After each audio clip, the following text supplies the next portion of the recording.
नमो अरियन्ताणं नमो सिद्धाणं नमो आयर्याणं नमो उज्जयाणं नमो लय सव्वसाहूणम् एषो पञ्चनमुक्कारो सव्वपावपणासनो मङ्गलाणं च सव्वेसिं पठमं होयि मङ्गलं मङ्गलं भगवान् वीरो मङ्गलं गौतमप्रभु मङ्गलं स्थूलिभद्राद्या जैनधर्मोऽस्तु मङ्गलम् अज्ञानतिमिरान्धानां ज्ञानाञ्जनशलाकया नेत्रमुन्मीलितं येन तस्मै श्रीगुरवे नमः। કેસે આપણો વિષય ચાલી રહ્યો છે શ્રી ઉદય સ્વામિત્વ કર્મગ્રંથ ત્રીજાનો સેકન્ડ પાર્ટ છે આ શ્રી ઉદય સ્વામિત્વ, જે પરમ પૂજ્ય આચાર્ય ભગવાન શ્રી વીરશેખર સુરીશ્વરજી મહારાજા સાહેબ દ્વારા વિરચિત છે. કર્મગ્રંથ ત્રીજાનો પહેલો ભાગ એટલે બંધ સ્વામિત્વ આપણે પરમ પૂજ્ય આચાર્ય ભગવાન શ્રી દેવેન્દ્ર સુરીશ્વરજી મહારાજા સાહેબે જે પ્રમાણે રચેલ હતું એ પ્રમાણે જોયેલું હતું. એના બાદ આપણે આ ઉદય સ્વામિત્વ જોઈ રહ્યા છીએ, જેની અંદર 4 ગતિની અંદર ભમી રહેલા એવા જીવો 14 એવી માર્ગણાઓની અંદર હોતે છતે કઈ કઈ માર્ગણામાં હોય ત્યારે કયા કયા ગુણસ્થાનકે હોઈ શકે અને તે ગુણસ્થાનકે તેઓના કેટલા કર્મ ઉદયમાં હોઈ શકે તેની વિચારણા કરી રહ્યા હતા. એમાંથી લાસ્ટ ક્લાસમાં આપણે ક્ષાયિક સમ્યક્ત માર્ગણા છે એની અંદર વિચારણા કરેલ હતી. ત્યાંથી આપણે કન્ટિન્યુ કરીએ. હવે ક્ષાયિક સંકિત માર્ગણાની બાદ આવશે ઉપશમ સમ્યક્ત માર્ગણા. એના માટે આપણે પહેલાં ગાથા ગ્રહણ કરશું. તો ઉપશમ સમ્યક્ત માર્ગણાને માટે ગાથા આવેલી છે 77th, તે આપણે હાથ જોડીને ગ્રહણ કરીએ. પછી એના વિશેના અર્થો જાણતા એ માર્ગણાને વિશે ઉદય સ્વામિત્વની વિચારણા કરશું. તો હાથ જોડીને ગાથા ગ્રહણ કરજો. ઓ ગવ્વ ઉવસમે અડ અજયાઈ ણવરી ચૌસુ સમ્મૂણા અજયેણ તિ અણુપુવ્વી આહાર દુગમ વીણય છઠ્ઠે. આની અંદર ગ્રંથકાર શ્રીએ અહીંયા ઉવસમે આ વર્ડ દ્વારા બતાવ્યું છે કે આ કઈ માર્ગણાને વિશેની વિચારણા છે, ઉપશમ સમ્યક્ત માર્ગણાની. તો એ ઉવસમે દ્વારા તેઓ એ બતાવે છે કે ઉપશમ સમ્યક્ત માર્ગણાની અંદર કઈ રીતે છે. તો ઓઘવ્વ, ઓઘવ્વ એટલે ઓઘ આપણો કર્મસ્તવની અંદર જે ઉદયના ટેબલ જોયા હતા એના પ્રમાણે છે. કેટલા? તો 8 ગુણસ્થાનકો. કયા કયા 8 આવે? ઉપશમ સંકિત છે એની અંદર 4થો થી 11મો ગુણસ્થાનક આવે. 4, 5, 6, 7, 8, 9, 10, 11 એ 8 ગુણસ્થાનકો આવે. અને એની અંદર ઉદય સ્વામિત્વ કઈ રીતે જાણવું? તો ઓઘવ્વ. ક્યાંથી 8? તો અજયાઈ એમ, અથવા તો એ પ્રમાણે યાદ કરીને આ વર્ડ છે એ અજયાઈ અડ લઈ શકીએ, અથવા તો આ અજયાઈ ચૌસુ સમ્મૂણા એ બતાવે છે. એ બંનેની અંદર અજયાઈ વર્ડ લઈ શકીએ છીએ. જો અહીંયા આગળ લઈએ તો અજયાઈ અડ ઉવસમે ઓઘવ્વ એટલે ઉપશમ સંકિત માર્ગણાની અંદર ઉદય સ્વામિત્વ ઓઘના ઉદય ટેબલ પ્રમાણે અથવા તો કર્મસ્થળના મુજબ છે. કયા કયા ગુણસ્થાનકો આવે? અજયાઈ અડ એટલે 4થો આદિ 8 ગુણસ્થાનકો, 4થાથી 11મા ગુણસ્થાનક સુધી ઓઘ પ્રમાણે જાણો. પછી ણવરી એટલે પરંતુ ચૌસુ સમ્મૂણા. તો આ ચૌસુ ક્યાંથી? તો અજયાઈ. આ વર્ડ અહીંયા જો લઈએ તો અજયાઈ ચૌસુ. અજયાઈ એટલે 4થો આદિ 4 ગુણસ્થાનકો. કયા કયા 4? 4થો, 5મો, 6ઠ્ઠો, 7મો. 4થાથી 7મા ગુણસ્થાનક સુધી સમ્મૂણા એટલે સંકિત મોહનીય કર્મ જે છે એના વિના ઉદય જાણવું. ઓઘવ્વ આપણા કર્મસ્તવના ટેબલની અંદર સંકિત મોહનીયનો ઉદય પોસિબલ હતું ત્યાં, પણ અહીંયા આ માર્ગણા બદલી ગઈ છે. બધા મિક્સ માર્ગણા નથી, પણ ઉપશમ સંકિત માર્ગણા છે એની અંદર સંકિત મોહનીયનો ઉદય નહીં હોય. આપણે આગળ જોયેલું છે. આ બધી વિચારણા પછી ટેબલ જોતા કરશું. આના પહેલાં અર્થો ખાલી જોઈ લઈએ. હા, તો શું બતાવે છે? ણવરી એટલે પરંતુ અજયાઈ ચૌસુ સમ્મૂણા એટલે અજયાદિ 4થો આદિ 4 ગુણસ્થાનકો જે છે ત્યાં સંકિત મોહનીયના ઉદય વિના સમજવાનું ઉદય સ્વામિત્વ. પછી અજયે ણ તિ અણુપુવ્વી. અજય એટલે કે 4થો ગુણસ્થાનક, ત્યાં ણ એટલે કે નથી હોતો ઉદયમાં. કોણ? તો તિ અણુપુવ્વી 3 અનુપૂર્વીઓ એ ઉદયમાં નથી હોતી. એ કઈ કઈ 3? તો દેવાનુપૂર્વી સિવાયની 3 અનુપૂર્વી સમજવી. નરકાનુપૂર્વી, તિર્યંચાનુપૂર્વી અને મનુષ્યાનુપૂર્વી. એ 3નો ઉદય ચોથા ગુણસ્થાનકે ન હોય એ પ્રમાણે બતાવ્યું. પછી આગળ આહાર દુગમ વિહણય છઠ્ઠે, વળી આહારક દ્વિક એનો ઉદય હણય નથી હોતું, વળી છઠ્ઠે એટલે છઠ્ઠા ગુણસ્થાનકે આહારક દ્વિકનો ઉદય આ ઉપશમ સંકિત માર્ગણાની અંદર નથી હોતું. આ રીતે જાણવું. પહેલાં તો શું બતાવ્યું, બધું ઓગ મુજબ છે, પણ આ ફલાણા ચેન્જીસ સમજવાના અથવા તો વેરિએશન સમજવાના કર્મસ્થઓના ઓગના ઉદય ટેબલની સાથે કમ્પેર કરીએ તો આ રીતે બતાવ્યું. હવે આપણે ક્વેશ્ચન છે અજયા મીન્સ વોટ? તો અજય એટલે અવિરત, અવિરત આદિ એ બતાવે છે. અને અવિરત ગુણસ્થાનક કોનું નામ છે? તો અવિરત સમ્યક દૃષ્ટિ, ચોથો ગુણસ્થાનક. અજયાયી વર્ડ દ્વારા એ બતાવે છે અજય આદિ એટલે ચોથો આદિ ગુણસ્થાનક એ. ક્લિયર? હવે આને ટેબલની અંદર જોઈ લઈએ. હા, તો આ રહ્યું આપણો ઉપશમ સમ્યક્ત્વ માર્ગણ એનો ટેબલ. એની અંદર આપણે એક એક કરીને જોતા જઈએ. ગ્રંથકાર શ્રીએ ગાથાની અંદર શું બતાવ્યું? ઓગવ્વ ઉવ સમે અડ એટલે આપણા કર્મસ્થળની અંદર જે પ્રમાણે ઉદયના ટેબલ જોયા હતા આપણે, એના પ્રમાણે જાણવા 8 ગુણસ્થાનકો, અજયાયી 8 એટલે ચોથો અવિરત સમ્યક દૃષ્ટિ ગુણસ્થાનક આદિ 8 ગુણસ્થાનકો ટોટલ, ચોથાથી 11મો ગુણસ્થાનક આવે ઉપશમ સમ્યક્ત્વ માર્ગણાની અંદર. એ પ્રમાણે બતાવ્યું. પછી આગળ બતાવ્યું હતું અજયાયી નવરી ચૌસુ સમૂર્ણ અથવા તો નવરી ચૌસુ સમૂર્ણ. એની અંદર પરંતુ 4 જે છે 4th, 5th, 6th અને 7th એ ગુણસ્થાનકે સંકિત મૌન્યના ઉદય વગર સમજવાનું ઉદય સ્વામિત્વ. પછી આગળ બતાવ્યું હતું અજયણતી અણુપુવ્વી, ચોથા ગુણસ્થાનકે 3 અનુપૂર્વીઓનો ઉદય નહીં હોય એ પ્રમાણે સમજવાનું. કઈ 3 અનુપૂર્વીઓ? તો મનુષ્યાનુપૂરી, તિર્યંચાનુપૂરી, નરકાનુપૂરી, એનો ઉદય ચોથે ગુણસ્થાનકે નહીં હોય. પછી આગળ બતાવ્યું હતું આહાર દુગમ વિણય છઠ્ઠે એટલે આહારક દ્વિકનો ઉદય પણ અહીંયા છઠ્ઠા ગુણસ્થાનકે નહીં હોય. આ રીતે બતાવ્યું હતું. એ પ્રમાણે હવે આપણે આ ટેબલની અંદર જોતા જઈએ ફર્સ્ટથી. તો ઉપશમ સમ્યક્ત્વ માર્ગણા. આ ઉપશમ સમ્યક્ત્વ માર્ગણાની અંદર રહેલા જીવ કયા કયા હોય? તો માત્ર એવા જીવો કે જેઓને ઉપશમ સમ્યક્ત્વની હાજરી હોય એ જ જીવો હોય. અને શાસ્ત્રકાર ભગવંતોએ આપણને ઉપશમ સમ્યક્ત્વ 2 પ્રકારેનું જણાવ્યું છે. કયા 2? તો એક તો ગ્રંથિ ભેદજન્ય, બીજો છે શ્રેણીગત ઉપશમ સમ્યક્ત્વ. ગ્રંથિ ભેદજન્ય જો હોય ઉપશમ સંકિત તો ચોથાથી 7મા ગુણસ્થાનક એને હોઈ શકે, અને જો શ્રેણીગત ઉપશમ સંકિત હોય તો એને 8માંથી 11મા ગુણસ્થાનક સુધી એ હોય છે. એટલે બંનેના વિશે જો જાણીએ તો ઉપશમ સમ્યક તો કોઈ પણ પ્રકારનું બંનેને એડ કરી લઈએ અથવા તો એક સાથે ભેગું જોઈએ તો આ ઉપશમ સંકિત માર્ગણાની અંદર 4થી 11મો ગુણસ્થાનક આવે છે. હવે એની અંદર ઓગે સ્વકર્મ ઉદય યોગ્ય બતાવ્યું. સૌથી પહેલાં ઉપશમ સંકિત ક્યારે હોય છે અથવા તો જો કોઈ જીવને ઉપશમ સંકિત હોય તો એની અવસ્થા કેવી હોય છે? તે ત્યારે એને દર્શન સપ્તકનો ઉદય સંપૂર્ણપણે નહીં હોય. આ પ્રમાણે હોય છે અનંતાનુબંધી 4નો કાં તો વિસંયોજના થયેલી હોય અને કાં તો એનો ઉપશમ થયેલો હોય છે. અનંતાનુબંધી 4નો ઉદય એને હોતો જ નથી.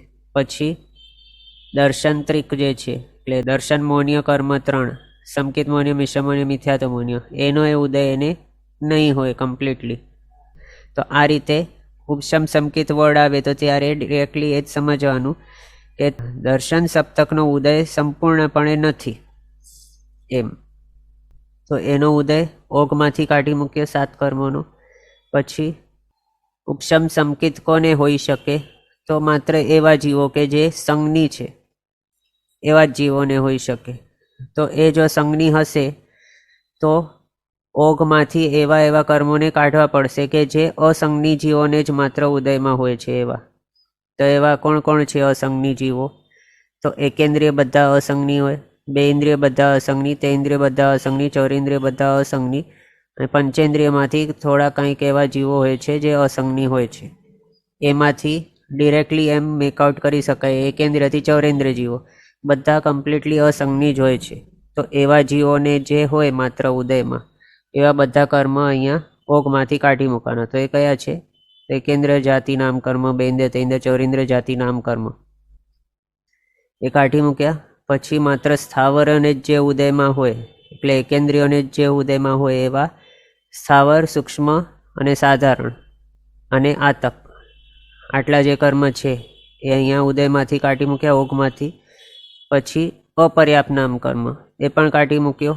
એ શા માટે? કારણ આપણે આગળ જોયેલું છે કે ઉપશમ સમ્યક્ત્વ માત્ર એવા જ જીવોને હોય છે કે જેઓ પર્યાપ્તા હોય છે. લબ્ધિ અપર્યાપ્તા જે હોય તેમને ઉપશમ સંકિત ક્યારેય હોઈ નહીં શકે, એટલે એ પણ અહીંયા કાઢી મૂક્યો છે અપર્યાપ્ત નામકર્મ ઉદયમાંથી. પછી આગળ મનુષ્યાનુપુરી, તિર્યંચાનુપુરી, નરકાનુપુરી એ 3 કાઢી છે. એ હવે શા માટે? કારણ ગ્રંથિભેદજન્ય જે હોય છે ઉપશમ સંકિત, તો એની હાજરીની અંદર કોઈ પણ જીવ મૃત્યુ જ નહીં પામે. અને આનુપુરી નામકર્મનો ઉદય ક્યારે હોય છે? તો માત્ર ભાવ બદલતા ટાઈમે કોઈ જીવ જો વિગ્રહ ગતિ લે, કાટકોના લઈને નેક્સ્ટ ભાવની અંદર જાય, તો ત્યારે જ એક સમયને માટે તેને આનુપુરી નામકર્મનો ઉદય આવે છે. એક વિગ્રહ અથવા તો એક વક્રા ગતિ કરી તો એને એક સમય માટે આનુપુરી નામકર્મનો ઉદય આવે. જેટલી વક્રા કરે એટલા સમય માટે એ આનુપુરી નામકર્મ એને ઉદયમાં આવે. તો આનુપુરી નામકર્મ માત્ર ક્યાં ઉદયમાં આવે છે? માત્ર ભાવ બદલતા ટાઈમે જ આવે છે. અને ગ્રંથિભેદજન્ય ઉપશમ સંકિત જ્યારે હોય ત્યારે કોઈ પણ જીવ મૃત્યુ જ નહીં પામે. મૃત્યુ જ નહીં પામશે તો પછી ભાવ કઈ રીતે બદલશે? ભાવ નહીં બદલે તો વિગ્રહગતિ કઈ રીતે કરશે? એટલે ગ્રંથિભેદજન્ય ઉપશમ સંકિતની માટે જો વિચારણા કરતા હોઈએ તો ત્યાં આનુપુરી નામકર્મ કોઈનો પણ ઉદય એ ઉપશમ સંકિત હોતે છતે નહીં હશે ગ્રંથિભેદજન્ય. પણ હવે બીજા પ્રકારનો જોઈએ.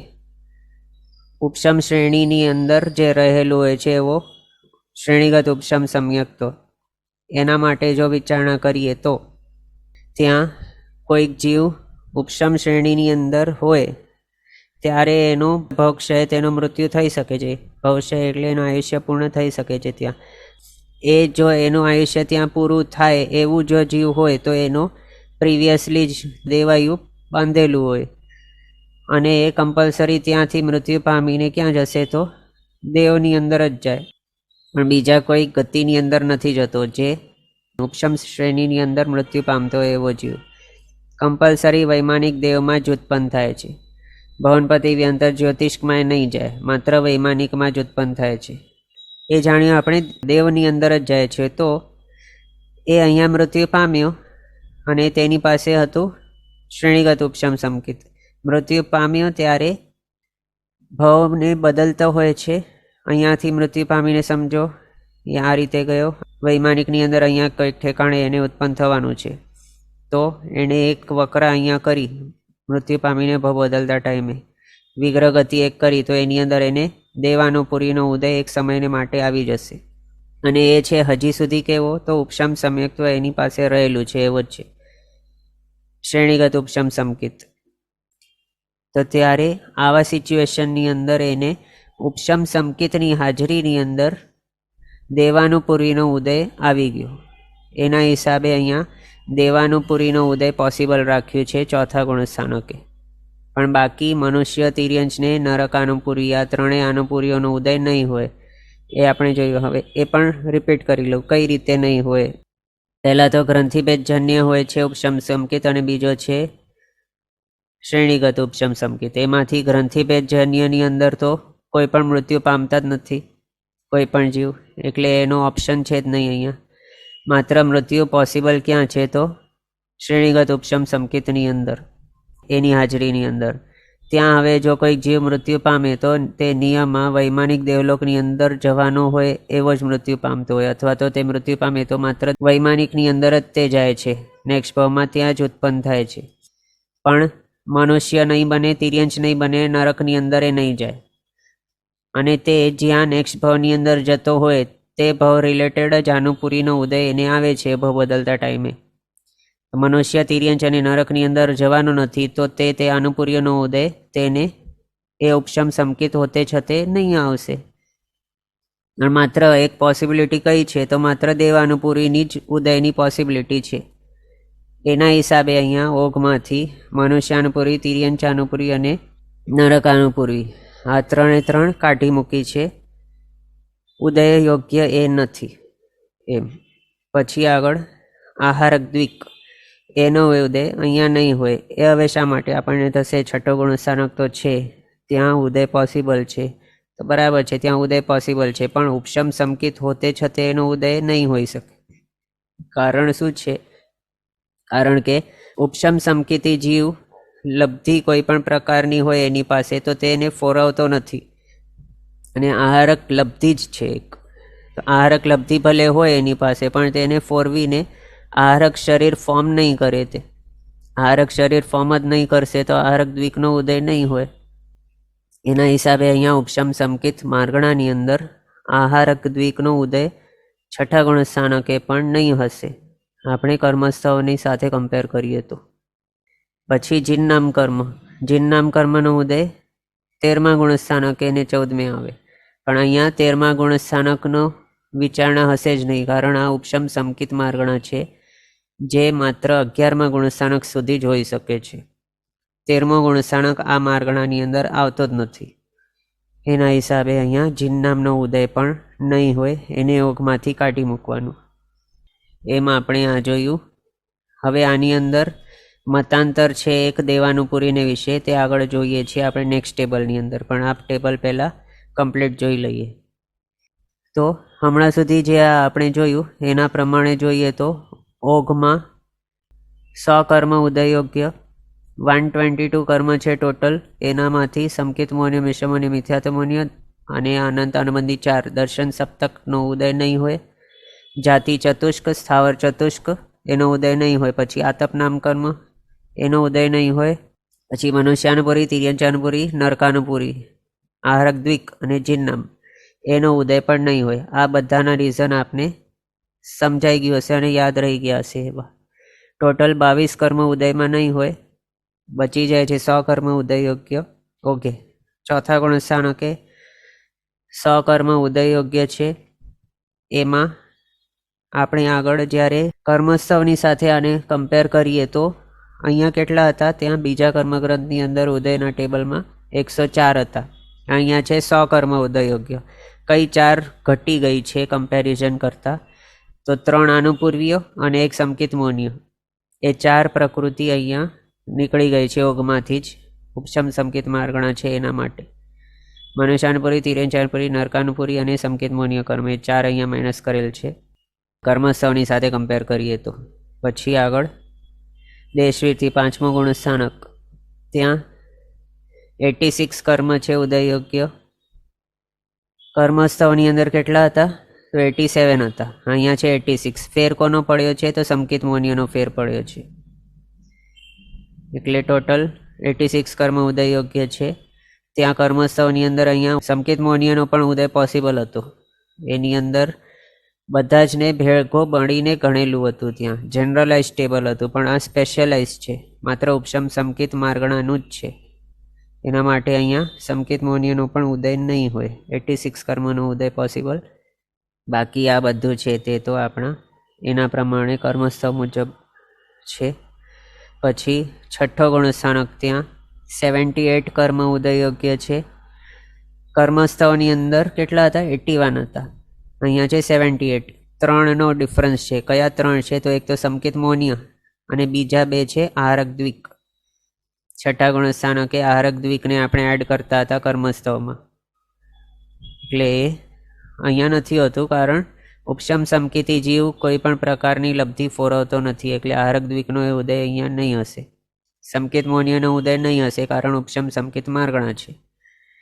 એટલે 78 કર્મ ઉદયયોગ્ય છઠ્ઠા ગુણસ્થાનકે. પછી 7મે 75 કર્મ ઉદયયોગ્ય. કર્મસ્થવમાં 76 હતા. ફેર કોનો પડ્યો છે? ડિફરન્સ છે સંકિતમોન્યનો 1નો. ત્યાં ઉદયયોગ્ય હતો, અહીંયા નથી. એટલે 75 કર્મ 7મા ગુણસ્થાનકે ઉદયયોગ્ય. પછી 8મા ગુણસ્થાનકે 72 કર્મ ઉદયયોગ્ય. ત્યાં હવે કેટલા હતા? ત્યાં 72 જ હતા કર્મસ્થવની અંદર. અહીંયા 72 છે, એટલે આની અંદર કંઈ ફરક નથી. પછી 9મા ગુણસ્થાનક એ 66, 10મે 60 અને 11મે 59. આ 4 ગુણસ્થાનકો છે. 8મો, 9મો, 10મો, 11મો ત્યાં કર્મસ્થવ મુજબ જ છે, એની અંદર કોઈ ફરક નથી. ફેર ક્યાં ક્યાં છે તો માત્ર 4થાથી 7મા ગુણસ્થાનક સુધી. એમાં એ 4થે ગુણસ્થાનકે સમકિત મોનિયનો ઉદય નહીં હોય અહીંયા, અને 3 આનુપુરીઓનો ઉદય નહીં હોય. પછી 5મા ગુણસ્થાનકે સમકિત મોનિયનો ઉદય નહીં હોય. 6ઠા ગુણસ્થાનકે સમકિત મોનિય અને આરક દ્વિકનો ઉદય નહીં હોય. 7મા ગુણસ્થાનકે સમકિત મોનિયનો ઉદય નહીં હોય. આ રીતે ટોટલ આ ઉપશમ સમકિત માર્ગણાને વિશે આપણે ઉદય સ્વામી તો જોયું. હવે આના ઓઘે કેટલા કર્મ ઉદય યોગ્ય છે તે બાયફર્કેશન જોઈ લઈએ. ઉપશમ સમકિત માર્ગણામાં ઓઘે કયા કયા કર્મ ઉદય યોગ્ય છે તો જ્ઞાનવણીય 5/5, દર્શનાવણીય 9/9 બધા, વેદનીય બંને, મોહનીય 21, કયા 7 નથી તો દર્શન સપ્તકનો ઉદય નહીં હોય. આયુષ્ય 4/4 ઉદય યોગ્ય છે, કારણ ઉપશમ સમકિત 4 ગતિના જીવોને હોઈ શકે છે. પછી નામકર્મની 52 કર્મ પ્રકૃતિ કઈ કઈ તો અહીંયા બતાવે છે. પિંડ પ્રકૃતિઓમાં જોઈએ તો ગતિ 4/4 નામકર્મ, એટલે દેવગતિ, તિર્યંચ ગતિ, મનુષ્ય ગતિ અને નરક ગતિ નામકર્મ. 4/4 ગતિ નામકર્મ ઉદય યોગ્ય. પછી જાતિ, જાતિમાં માત્ર પંચેન્દ્રિય જાતિ નામકર્મ ઉદય યોગ્ય છે. એકેન્દ્રિયથી ચૌરેન્દ્રિય જાતિ નામકર્મનો ઉદય અહીંયા પોસિબલ જ નથી. તેઓ અસંજ્ઞી હોય છે અને અસંજ્ઞીઓને ઉપશમ સમકિત હોઈ નહીં શકે, એટલે એ નીકળી ગયા. પછી શરીર જોઈએ તો શરીરમાં ઔદારિક, વૈક્રિય, તૈજસ, કાર્મણ શરીર નામકર્મનો ઉદય પોસિબલ. એકમાત્ર કયો નથી તો આરક શરીર નામકર્મનો ઉદય નથી, કારણ કોઈ પણ ઉપશમ સમકિતી જીવ છે તે લબ્ધિ ફોરવતો નથી. એના કારણે તે આહારક શરીર ફોર્મ નહીં કરે અને એ શરીર હોતે છતાં એને ઉપશમ સમકિત નહીં હોય, એટલે એનો આ ઉપશમ સમકિત માર્ગણાની અંદર આહારક શરીર નામકર્મનો ઉદય પોસિબલ નથી. પછી અંગોપાંગ નામકર્મ જોઈએ તો એની અંદર એ ઔદારિક અને વૈક્રિય અંગોપાંગ નામકર્મ માત્ર ઉદય યોગ્ય છે, પણ આહારક અંગોપાંગ નામકર્મ અહીંયા ઉદયમાં નહીં હોય. કારણ એ જ છે સેમ, ઉપશમ સમકિતી જીવ લબ્ધિ ફોરવતો નથી કોઈ પણ પ્રકારની, અને આહારક લબ્ધિ એ પણ લબ્ધિ જ છે, એને નહીં ફોરવે, એટલે આહારક શરીર ફોર્મ નહીં કરે, એટલે આહારક અંગોપાંગ નામકર્મનો એ ઉદય એને નહીં હશે. પછી 6 સંગણ નામકર્મ બધા ઉદય યોગ્ય, 6 સંસ્થાન ઉદય યોગ્ય. વર્ણાદિ ચતુષ્ક એટલે વર્ણાદિ 4 છે એ પણ ઉદય યોગ્ય. આનુપુરીઓમાં જોઈએ તો માત્ર દેવાનુપૂર્વી ઉદય યોગ્ય છે, પણ તિર્યંચાનુપુરી, નરકાનુપુરી અને મનુષ્યાનુપુરી એ ત્રણેય ઉદય યોગ્ય નથી. કારણ આપણે જોયું ગ્રંથિભેદજન્ય ઉપશમ સમકિતમાં કોઈ પણ જે મૃત્યુ પામતો જ નથી, મૃત્યુ જ નહીં પામે તો આનુપુરીનો ઉદય પણ એને નહીં હોય. પછી શ્રેણીગત ઉપશમ સમકિત, ત્યાં મૃત્યુ પામવાની પોસિબિલિટી છે, પણ એની અંદર જે મૃત્યુ પામે છે શ્રેણીગત ઉપશમ સમકિત હોતે છતે ત્યારે એ માત્ર દેવગતિની અંદર જ ઉત્પન્ન થવાનું હોય છે, જ્યાં તેને માત્ર દેવાનુપુરીનો જ ઉદય હશે વિગ્રહ ગતિમાં અથવા તો ભાવ બદલતા ટાઈમ, એટલે એને દેવાનુપુરીનો જ ઉદય અહીંયા પોસિબલ ઉપશમ સમકિત માર્ગણાની અંદર. પછી વિહાય ગતિ બંને ઉદય યોગ્ય છે. ટોટલ 30 પિંડ પ્રકૃતિઓ ઉદય યોગ્ય. પછી પ્રત્યેક પ્રકૃતિઓ 8, એનામાંથી જોઈએ તો અગુરુ લઘુ ચતુષ્ક એટલે અગુરુ લઘુ ઉપઘાત પરાઘાત ઉચ્છ્વાસ એ 4 નામકર્મ ઉદય યોગ્ય. પછી નિર્માણ અને ઉદ્યોત નામકર્મ ટોટલ 6 પ્રત્યેક પ્રકૃતિ ઉદય યોગ્ય છે. એમાંથી કઈ 2 નથી, 8 હોય છે ને ટોટલ, તો 2 કઈ નથી, તો એક તો જીન નામ અને બીજો આતપ નામકર્મ. જીન નામકર્મ માત્ર તીર્થંકર ભગવંતોને જ હોય છે, અને એનો ઉદય ક્યારે થાય તો માત્ર 13મા ગુણસ્થાનકે જ્યારે જીવ પહોંચે ત્યારે જ એનો ઉદય પોસિબલ છે. 13મો ગુણસ્થાનક આ માર્ગણાની અંદર હોતો જ નથી, એટલે જીન નામનો એ ઉદય નહીં હોય. આતપ નામકર્મ માત્ર સ્થાવરોનો જ હોય છે ઉદયોમાં, અને એ સ્થાવર પણ કયા તો સૂર્યના વિમાન જડિત એવા બાદર પૃથ્વીકાય, પર્યાપ્તા બાદર પૃથ્વીકા એને જ હોય છે, જે સૂર્ય વિમાન જડિત હોય છે એને.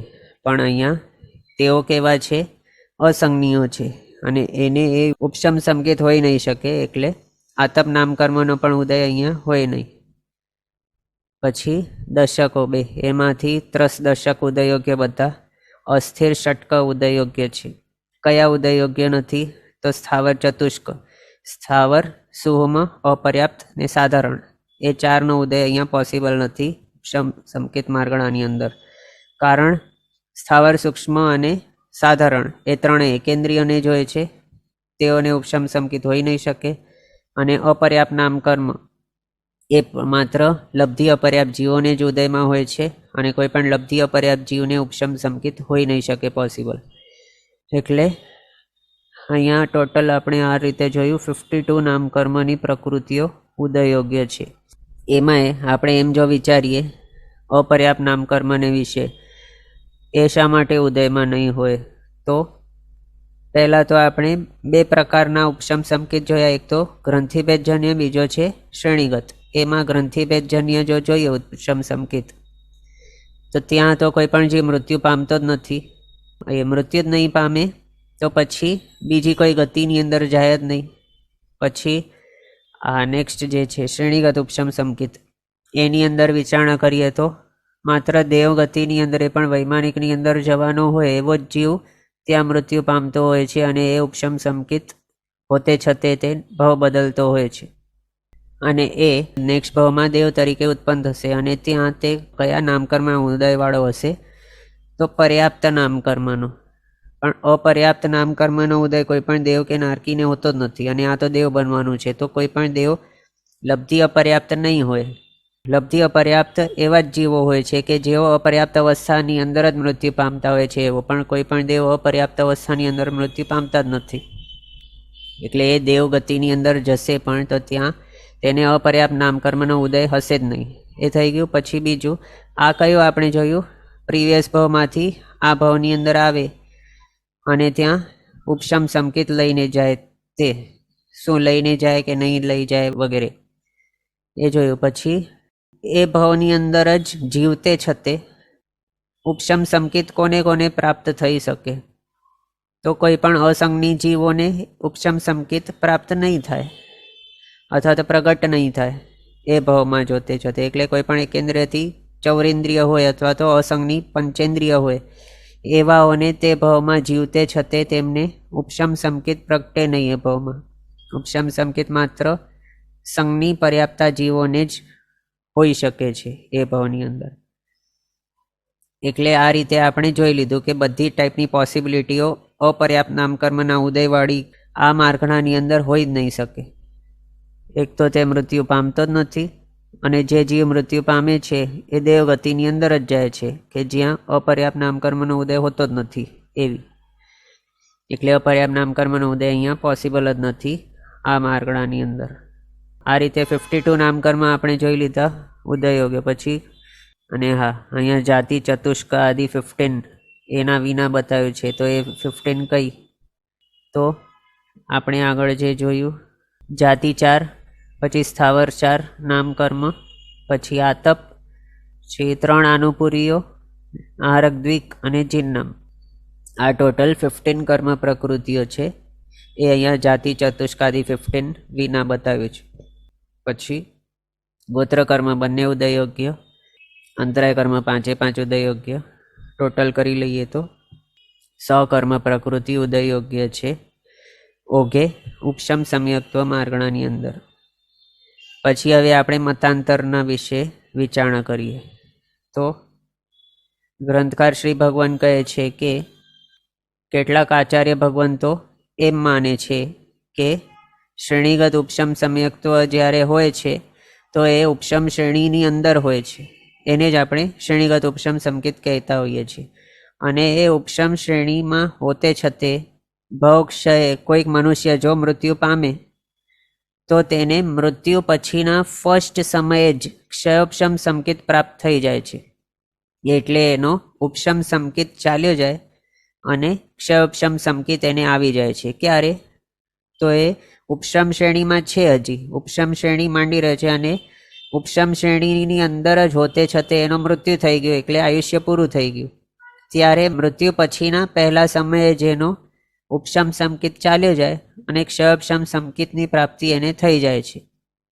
એના હિસાબે તે જે વિગ્રહ ગતિ કરશે ત્યાં મૃત્યુ પામીને ભાવ બદલતા ટાઈમે, એની અંદર તે ઉપશમ સંકેતી પછી નહીં કહેવાશે. એટલે આ માર્ગણાનો વાળો એ નહીં કહેવાય, પણ કઈ માર્ગણા એની હશે? પછી ક્ષ ઉપશમ સંકિત માર્ગણા હશે, કારણ એનો ઉપશમ સંકિત જ ચાલ્યો ગયો, એ બની ગયો છે ક્ષ ઉપશમ સંકિતી જીવ.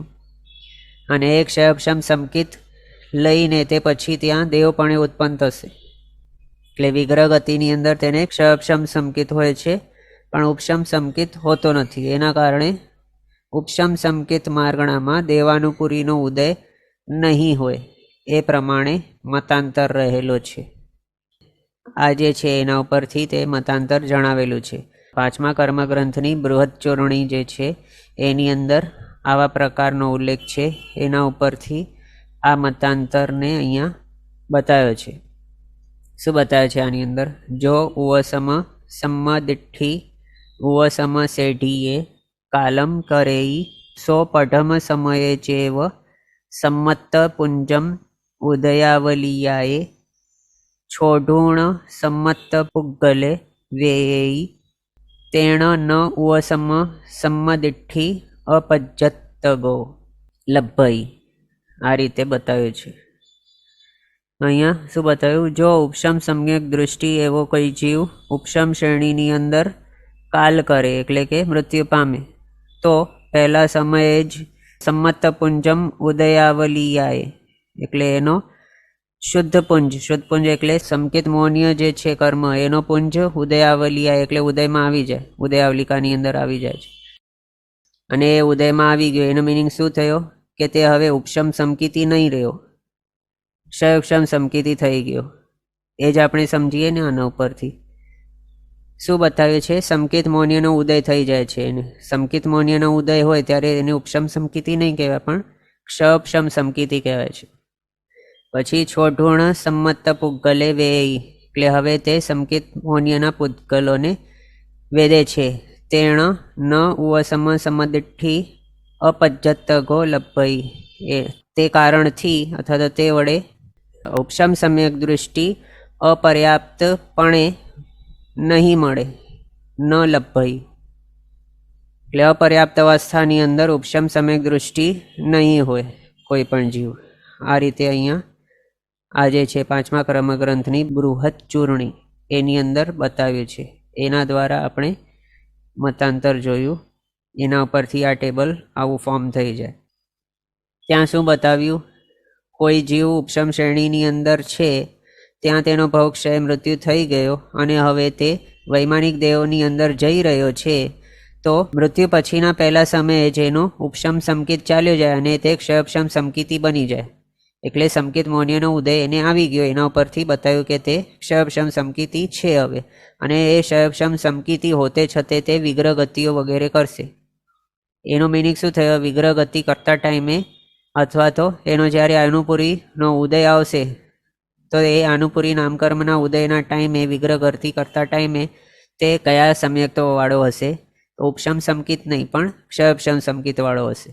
એના હિસાબે ઉપશમ સંકિત માર્ગણાની અંદર જે એકમાત્ર પોસિબિલિટી હતી દેવાનુપુરીના ઉદયવાળી, તે પોસિબિલિટી પણ આ મતાંતર દ્વારા નીકળી ગઈ. એના હિસાબે 4 અનુપૂર્વી નામકર્મ જે છે તે ઓઘમાંથી નીકળી જાય. 3 તો પહેલાં જ નીકળતા હતા, પણ હમણાં જે મતાંતર જોયું એના હિસાબે દેવાનુપુરીનો પણ ઉદય ઉપશમ સંકિત માર્ગણાની અંદર પોસિબલ નહીં હોય. આ રીતે આપણે જોયું. ટેબલ ફોર્મ જો કરીએ એ પ્રમાણે, તો આ પ્રમાણેનું ટેબલ બની જાય, જેની અંદર ઓઘે 99 કર્મ ઉદય યોગ્ય છે. પ્રિવિયસલી આપણે દેવાનુપુરીનો ઉદય વિચારતા હતા પોસિબલ, તો ત્યારે 100 હતું ઉદય યોગ્ય. અહીંયા માત્ર એકનો ફરક પડ્યો છે, 99નો ઉદય યોગ્ય. બાકી બધા તો સેમ જ છે, એની અંદર કોઈ ફરક નથી. પછી ચોથો ગુણસ્થાનક ત્યાં 99 કર્મ ઉદય યોગ્ય. પ્રિવિયસલી દેવાનુપુરીનો ઉદય હતું અહીંયા પોસિબલ ચોથા ગુણસ્થાનકે, તો ત્યારે 100 હતી, પણ અહીંયા આ મતાંતરના હિસાબે દેવાનુપુરીનો ઉદય પણ ચોથા ગુણસ્થાનકથી કાઢી મૂકવાનું. પછી તો આગળ જે પ્રમાણે આપણે જોયું હતું ઉપશમ સંકિત માર્ગણાના ટેબલ, એ જ પ્રમાણે છે, સેમ ટુ સેમ. 5મા ગુણસ્થાનકે 86 કર્મસ્થવની સાથે કમ્પેર કરીએ તો અલગ છે, પણ મતાંતરની અંદર અને ઉપશમ સંકિત આપણે આગળ જે ટેબલ જોઈએ એ બંનેમાં જો વિચારણા કરીએ તો એ સેમ જ છે. 86, 78, 75, 72, 66, 60, 59. હવે કર્મસ્થવની સાથે આને કમ્પેર જો કરીએ તો અહીંયા 86 છે, ત્યાં હતા પાંચમા ગુણસ્થાનકે 87. સમકિત મોનિયાનો ફરક છે. છઠ્ઠા ગુણસ્થાનકે સમકિત મોનિયા અને આહારક દ્વિકનો ઉદય નહીં હોય, એટલે 81 જે હતી કર્મસ્થવની અંદર એના બદલે 78 કર્મ ઉદયયોગ્ય. પછી સાતમા ગુણસ્થાનકે 75 ઉદયયોગ્ય, કર્મસ્થવની અંદર 76 હતી. સમકિત મોનિયાનો અહીંયા ફેર થયો છે. આ બધા મતાંતર નથી, મતાંતર માત્ર આ એક દેવાનુપુરીનો જ છે. બાકી બધો તો આપણે આગળ જે જોયું ઉપશમ સમકિત એના જેવું જ છે. પછી આઠમો ગુણસ્થાનક ત્યાં 72 કર્મસ્થવની જેમ સેમ, 9 પણ સેમ 66 કર્મસ્થવ મુજબ, 10 પણ 60 કર્મસ્થવ મુજબ અને 11 પણ 59 કર્મસ્થવ મુજબ સેમ ટુ સેમ છે. આની અંદર 8માંથી 11માની અંદર કોઈ ફરક નથી. આ પ્રમાણે ઉપશમ સમકિત માર્ગણાની અંદર આપણે ઉદય સ્વામિત્વ જાણ્યું. આની અંદર બધાને ક્લિયર થઈ ગયું છે. જે પણ વધારે કાંઈ આની અંદર વિચારણા નથી, માત્ર શું છે સમકિત મોનિયાની વિચારણા છે, પછી આનુપુરીઓની વિચારણા છે, આહારક દ્વિકની વિચારણા છે. બસ આટલું જ છે. ચોથા ગુણસ્થાનકે કોઈ પણ આનુપુરીનો ઉદય અહીંયા નહીં હોય, માત્ર દેવાનુપુરીનો ઉદય હોય. સમકિત મોનિય ઉપશમ સમકિતના હિસાબે ઉદયમાં નહીં હશે. ચાર જે ગુણસ્થાનકો છે જ્યાં ઉદય યોગ્ય હતું પહેલાં એના કમ્પેરિઝનમાં, 4 ગુણસ્થાનકે નહીં હોય સમકિત મોનિયનો ઉદય. પછી આ દેવાનુપુરી સિવાયની આનુપુરીઓ 3 એનો ઉદય ચોથે નહીં હોય, આહારક દ્વિકનો ઉદય છઠ્ઠે નહીં હોય. બસ આટલું યાદ રાખવાનું. કયા કયા કર્મ? સમકિત મોનિય, 3 આનુપુરી, આહારક દ્વિક. બસ આટલું યાદ રાખવાનું છે. બીજું મતાંતર યાદ રાખવાનું છે. મતાંતર દેવાનુપુરીના વિશેનું છે. એના માટે 2 પ્રકારના સમકિત યાદ કરવાના. 2 પ્રકારના સમકિત કયા? તો ગ્રંથિભેદજન્ય અને શ્રેણીગત. એમાં ગ્રંથિભેદજન્યની અંદર કોઈ મૃત્યુ પામતો જ નથી, એટલે ત્યાં કોઈ પણ આનુપુરીનો ઉદય એને પોસિબલ જ નથી. પણ જે શ્રેણીગત ઉપશમ સમકિત છે એની અંદર મૃત્યુ પોસિબલ છે. ત્યાં તે કમ્પલસરી દેવગતિની અંદર જ જાય છે અને એ ભાવ બદલતા ટાઈમે એને દેવાનુપુરીનો ઉદય પોસિબલ છે. પણ મતાંતર કહેવું છે કે કોઈક જીવ એવો જે હોય એનો ઉપશમ સમકિત વયો જાય અને શવશમ સમકિતથી તે બની જાય છે. એટલે શવશમ સમકિત હોતે છતે એને દેવાનુપુરીનો ઉદય આવશે, પણ ઉપશમ સમકિત એને હશે જ નહીં, તો એ દેવાનુપુરીનો ઉદય પણ અહીંયા નહીં ગણાય. એ છે મતાંતર. માત્ર આટલું જ યાદ રાખવાનું છે ઉપશમ સમકિત માર્ગણાની અંદર. બધાને ક્લિયર છે? હવે કોઈને કાંઈ ડાઉટ? ઓકે, તો હવે આપણે નેક્સ્ટ માર્ગણા જોઈએ. એના માટે નેક્સ્ટ ગાથા ગ્રહણ કરીએ. નેક્સ્ટ માર્ગણા હશે આપણી સંજ્ઞી માર્ગણા. હા, તો હાથ જોડીને ગ્રહણ કરશું ગાથાઓ.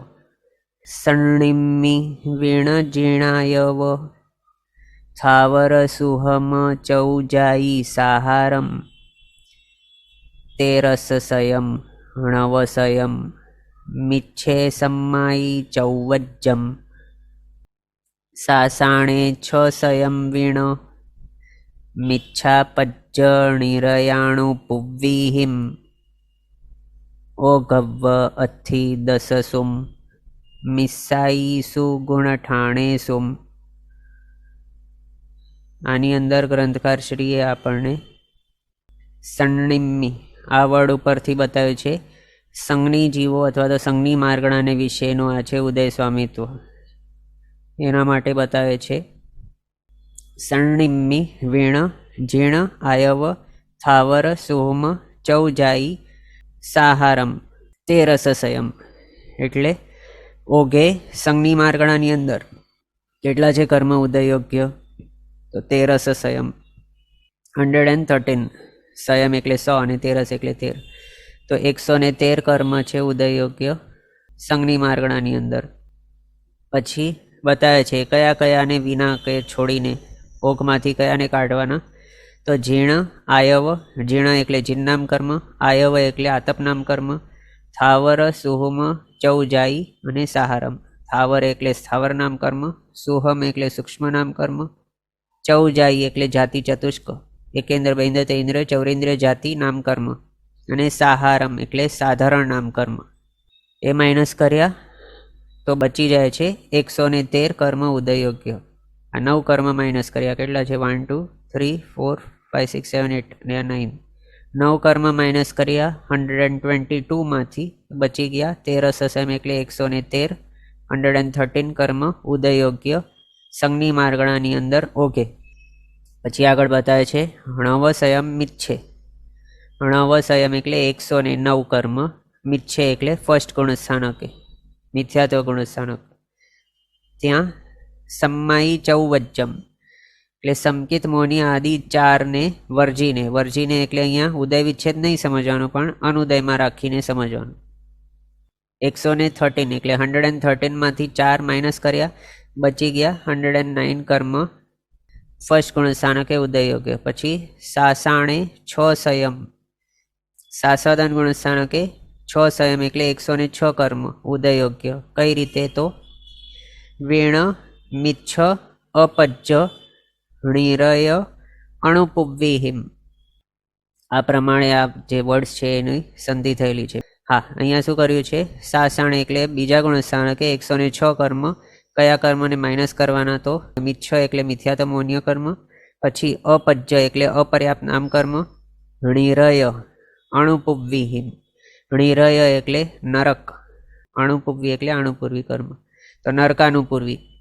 ટોટલ 3 માઇનસ કર્યા છે. 109 અહીંયા હતા, એનામાંથી મિથ્યાતમોન્ય, અપર્યાપ્ત નામ કર્મ અને નરકાનુપૂર્વી આ 3 માઇનસ કર્યા તો 106 બચી ગયા બીજા ગુણસ્થાનકે ઉદયયોગ્ય. પછી ઓઘવ્વ અથિ દસસુમ મિસ્સાઈસુ ગુણ ઠાણેસુ. ઓઘ મુજબ હોય છે, અથિ એટલે છે, દસસુમ મિસ્સાઈસુ ગુણ ઠાણેસુ. મિસ્સાઈ એટલે મિશ્ર આદિ 10 ગુણસ્થાનકોને વિશે ઓઘવ્વ અથિ. ઓઘ મુજબ છે ઉદય યોગ્ય કર્મો, એટલે કર્મસ્થવની અંદર જે આપણે ઉદયના ટેબલ જોયા હતા એના પ્રમાણે જેની જેમ જ સેમ ટુ સેમ છે. ત્રીજો આદિ 10 ગુણસ્થાનકોને વિશેનો ઉદય સ્વામિત્વ આ પ્રમાણે અહીંયા બતાવ્યું છે. હવે આને આપણે ટેબલની અંદર જોઈ લઈએ. 1 મિનિટ. હા, તો સંજ્ઞી માર્ગણા એની અંદરનો ઉદય સ્વામિત્વ જોઈએ તો ગ્રંથકારશ્રીએ આપણને બતાવ્યું હતું 9 કર્મ માઇનસ કરવાના. કયા કયા 9 બતાવ્યા હતા? તો ગાથા મુજબ જો જોઈએ તો સણિમ્મી વેણ જીણ આયવ, જીન નામ કર્મ, આતપ નામ કર્મ. પછી થાવર સુહમ ચૌજાઈ અને સાહારમ, આ રીતે બતાવ્યા હતા. આ બધા 9 કર્મ જે છે તેને ઓગમાંથી કાઢી મૂકવાના અને બચી જાય છે 13 સંયમ, 113 કર્મ ઉદયયોગ્ય સંજ્ઞી માર્ગણાની અંદર ઓગે. હવે આ બધા કર્મ 9 શા માટે કઢાવ્યા? તો એ આપણે જોઈએ તો પહેલાં તો આ સંજ્ઞી માર્ગણાની અંદર કયા જીવો હોય છે? તો માત્ર જે સંજ્ઞી હોય છે, સંજ્ઞી એટલે મનવાળા જીવો, એવા. તો અસંજ્ઞી જીવો આની અંદર નહીં આવે. અને કયા કયા જીવો અસંજ્ઞી જ હોય છે, જે સંજ્ઞી ક્યારે પણ નહીં હોય એવા? તો બધા એકેન્દ્રિય જીવો બધા અસંજ્ઞી હોય, 2 ઇન્દ્રિય બધા અસંજ્ઞી, 3 ઇન્દ્રિય બધા અસંજ્ઞી, 4 ઇન્દ્રિય બધા અસંજ્ઞી. એકેન્દ્રિયથી 4 ઇન્દ્રિય બધા અસંજ્ઞી જ હોય છે કમ્પલસરી. અને પંચેન્દ્રિયોની અંદર 2 પ્રકારના છે, એક તો સંજ્ઞી છે અને બીજા છે અસંજ્ઞી. એમાંથી માત્ર એકેન્દ્રિયથી 4 ઇન્દ્રિયની જ વાત કરીએ તો બધા કમ્પલસરી અસંજ્ઞી જ હોય છે. એટલે માત્ર એમને જે ઉદયયોગ્ય હશે કર્મ, એમના માટે સ્પેશિયલી જે હોય છે તે બધા અહીંયાથી કાઢી મૂકવાના. એની અંદર જાતિ ચતુષ્ક આવી જાય, એકેન્દ્રિય, 2 ઇન્દ્રિય, 3 ઇન્દ્રિય, 4 ઇન્દ્રિય, જાતિ નામ કર્મ, એ 4 નીકળી ગયા. પછી સ્થાવર, સૂક્ષ્મ, સાધારણ અને આતપ, આ 4 કર્મ છે તે એકેન્દ્રિય પ્રાયોગ્ય જ છે, અથવા તો એકેન્દ્રિયોને જે ઉદયમાં હશે, પણ બાકીના જીવોને આ ઉદયમાં ક્યારેય નહીં હોય.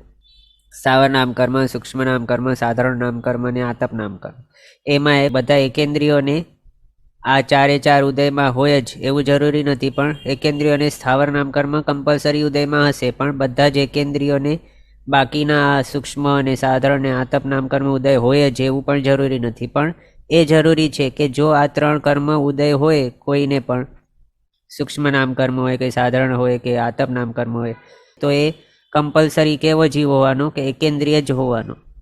એમ તો જે કર્મ માત્ર એકેન્દ્રિયને જ ઉદયમાં હોઈ શકે પોસિબલ, તે છે આ 4 કર્મો. સ્થાવર નામકર્મ, સૂક્ષ્મ સાધારણ અને આતપ નામકર્મ. એટલે એને કાઢી મૂક્યા છે અહીંયા ઓગમાંથી, કારણ બધા જ એકેન્દ્રિય કમ્પલસરી અસંગની જ હોય છે. એ જ પ્રમાણે બેન્દ્રિય, તેન્દ્રિય, ચૌરેન્દ્રિય જીવો એ બધા કમ્પલસરી અસંગની જ હોય છે. એટલે એ પણ જાતિ ચતુષ્ક કાઢી મૂક્યો. પછી જીન નામ કર્મ પણ અહીંયા કાઢી મૂક્યો છે ઓગમાંથી. એ હવે શા માટે? કારણ અહીંયા સંજ્ઞી માર્ગણાની અંદર માત્ર 1 થી 12મો ગુણસ્થાનક જ ગણ્યો છે. 13મા ગુણસ્થાનક, 14મા ગુણસ્થાનકને અહીંયા સંજ્ઞી માર્ગણાની અંદર ગણેલું નથી. અને જીન નામ કર્મનો ઉદય 13મા ગુણસ્થાનકે થાય છે. બધા જ જીવોને થાય એવું જરૂરી નથી, પણ કોઈ જીવને જો જીન નામ કર્મનો ઉદય હોય તો તે 13મા ગુણસ્થાનકે પહોંચે ત્યારે જ એને ઉદયમાં આવી શકે. અને આ માર્ગણાની અંદર 13મો 14મો ગુણસ્થાનક ગણેલું નથી, એના હિસાબે જીન નામનો ઉદય પણ અહીંયા નથી હોતું.